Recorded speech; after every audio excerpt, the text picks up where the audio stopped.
L'Shana Tova.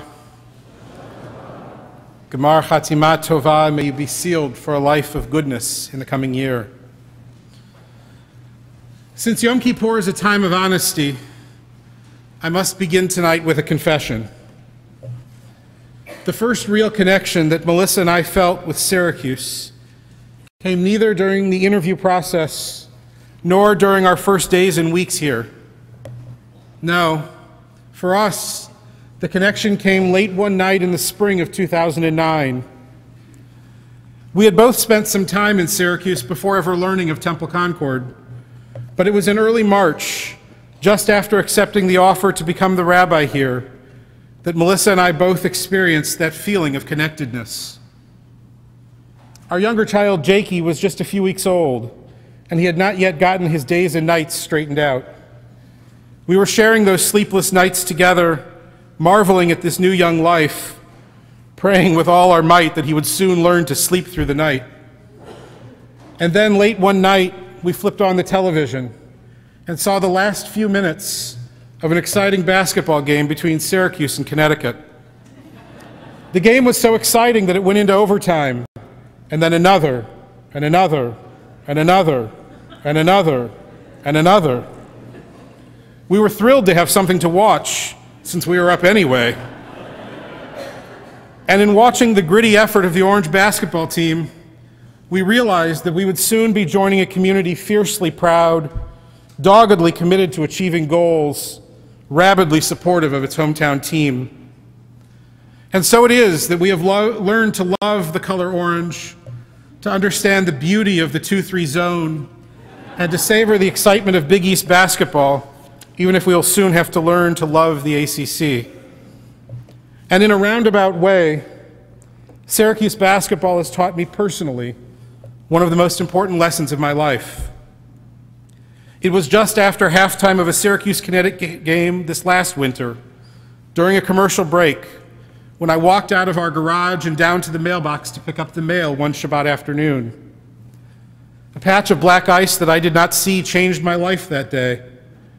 And while I would wish the experience of being injured on no one, I am profoundly grateful for all that I have learned.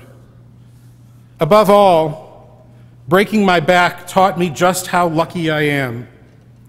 Yes, the injury was painful, and yes, I was certainly not always a happy camper, spending the better part of 2 months flat on my back.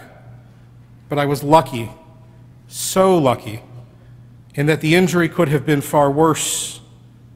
Even more, I learned that I am extraordinarily blessed to be surrounded by a loving family, and I am deeply fortunate to be part of a caring and loving community.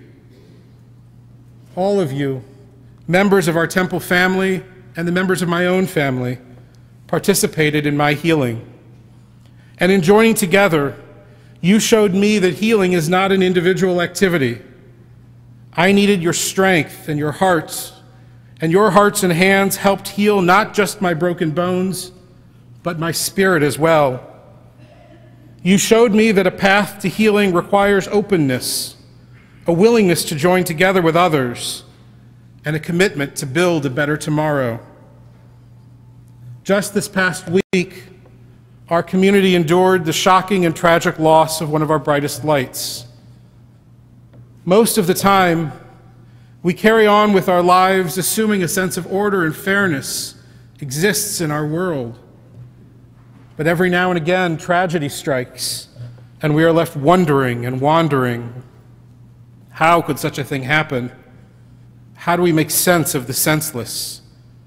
And how can we carry on? How can we comfort and be comforted? How can we heal? As so many of us have struggled to comprehend the loss of Leslie Newlander, I return to the lessons that you taught me last spring. Those same principles which helped me heal, openness, togetherness, and hopeful building, will also help our community heal. In Talmud Yoma, the chapters dedicated to understanding Yom Kippur, we learn of the power of openness in healing. If we are willing to confront our pain, willing to confront our own humanity, complete with its inherent failings and blessings, then we can begin the path of healing. The openness required for healing includes a bold and blunt level of risk. To be open means that we are willing to go to the deep, dark places we usually avoid. To be open means that we are called to confront our own failings, our own shortcomings, our own demons. To be open means that we are willing to endure moments of hurt, even as we strive to be healed. That openness begins with a willingness to atone, to recognize our own roles in the pain we have endured. Not all of us have caused our own pain, and not all pain comes from an outside source. But if we begin by addressing our own shortcomings, then the healing can begin with a clear conscience, a clear sense of moving from a place of discomfort toward a place of renewal. Yoma teaches that Rabbi Hama, the son of Rabbi Hanina, taught his students the following lesson. Great is penitence, for it brings healing to the world. As it is said, I will heal their affliction. Generously will I take them back in love. Talmud recognizes that if we take that first difficult step, God will respond, and the journey will be a joint endeavor, renewing not just the soul of the one seeking healing, but renewing the great covenant between God and all human beings. The first step is a solitary one, a willing heart deciding to change. But the next step cannot be accomplished alone. For real healing requires us to engage in the world beyond our own souls. As we gather together on this Day of Atonement, we do so in a deeply divided nation. Both sides recoil from reaching out. Both sides shun sharing. Both sides pursue a concentrated and callous disregard for cooperation. Such divisions are nothing new in our history as humans, as Jews, or as Americans. Every generation faces the same test: hold tight to one's own views, or enter the uneasy land of listening to opposing views. The great rabbi of Springfield, Illinois, Abraham Lincoln, wrote in his second inaugural address, "Neither party expected for the war of the magnitude or the duration which it has already attained. Neither anticipated that the cause of the conflict might cease with, or even before the conflict itself should cease. Each looked for an easier triumph and a result less fundamental and astounding. Both read the same Bible, both pray to the same God, and each invokes God's aid against the other. It may seem strange that any man should dare to ask a just God's assistance in wringing their bread from the sweat of other men's faces. The prayers of both could not be answered. That of neither has been answered fully. The Almighty has his own purposes." Lincoln saw a divided and distraught nation, one where both sides claimed to be following God's will. And only through seeing that which both sides shared could Lincoln convince his fellow citizens that the nation needed all hands on deck to heal and move beyond the discord. So too with our times. If we want to move our national dialogue towards a sense of mutuality, both sides must come to the same conclusion that Lincoln reached. Only when we see ourselves, when we peer into the eyes of the other, only when we recognize that we are strengthened by community and compromise, can the great symphony of each of our voices be heard as one magnificent melody. We have the ability to choose optimism over cynicism, to choose opportunity over orthodoxies, to put community before self. We have the ability to come together. The question on this Yom Kippur is whether or not we have the will to do so. Beyond openness and togetherness, the final step of healing comes when we engage in the hard labor of building our future together.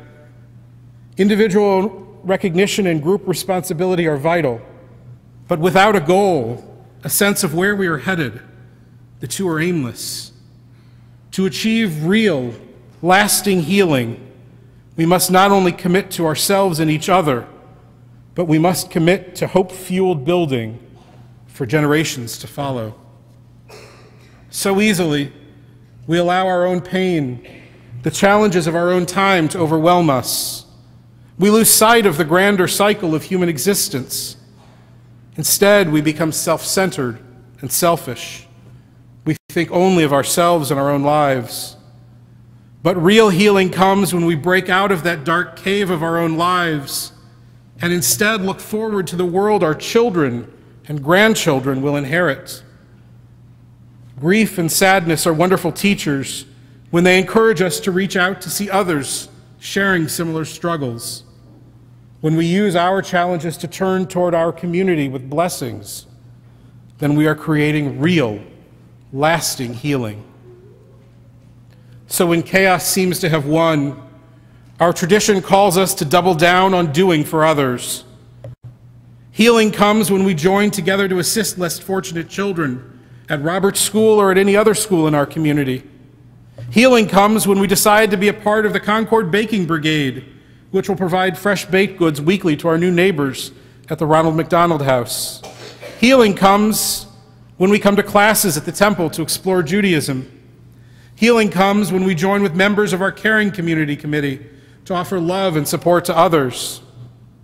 Healing comes when we join in the process of visioning and giving and building to create the Temple Concord of the 21st century. Most of all, when we recognize that not only do we ourselves have the power to create healing, but also that healing is itself a renewable resource, then we can live fully as God's partners. We can heal ourselves and each other if we are open and willing, and we can, through our own efforts, build a future of hope. On this Shabbat Shabbatot, this Sabbath of Sabbaths, this Day of Atonement and Day of At-One-ment, we can heal ourselves, our world, and each other. Let us renew our commitments to ourselves, to each other, to our God, and looking toward our children and grandchildren, let us engage in the sacred act of building a better world. Ken Yehi Ratzon, may this be God's will. Amen.